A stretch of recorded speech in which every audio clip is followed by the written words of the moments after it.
Happy Tuesday, parents. This week we're talking about honesty again with our students, but also alongside of the very important value of respect. And these are such important things to focus on right now as our kids go through adolescence and struggle with these two values immensely. I am usually so impressed with the behaviors that I see, the respectful and kind things I see that our students do.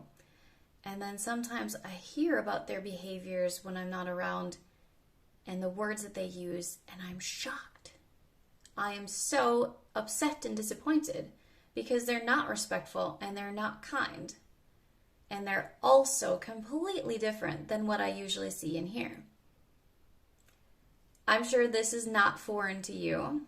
You have probably experienced this as well, that you get great behavior from your child when they know that an adult is watching, and that sometimes they say and do really disrespectful things when they think that no one is watching or listening. It's very normal. They're teenagers and they're human beings. It's hard to be respectful and kind all the time. It's hard for us to be respectful and kind all the time. But just because it's hard does not mean that we should think that it's impossible and we should not even try. It just means that we need to focus really hard on how we can show respect all the time, even when no one is watching or no one is listening. So there are two things that we need to do as adults to help our children with these values, to be able to show respect and to be honest about their behavior even when other people aren't around. And the first is to call them out when they are saying or doing something disrespectful behind someone's back. If we hear them talking about classmates or friends negatively when those people are not around, we need to call them out on it. Say, that is not respectful, that is not kind. It doesn't matter if that person can't hear you right now, it is not okay to say that. To see what they're writing on social media about other people. To look at what they're posting. To ask them about the group chats that they have that are maybe closed off from other people. What are they writing?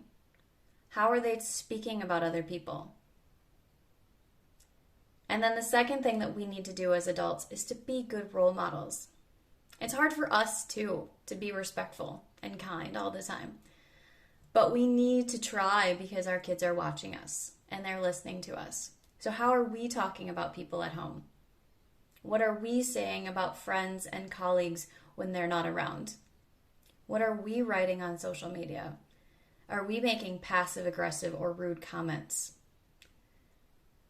These things are so important to think about because respect is not just something that we should show to people's faces. It's not about an image that we create. It's about being proud of this value that we have within us all the time, not just when other people can see it. Thank you so much and have a wonderful week.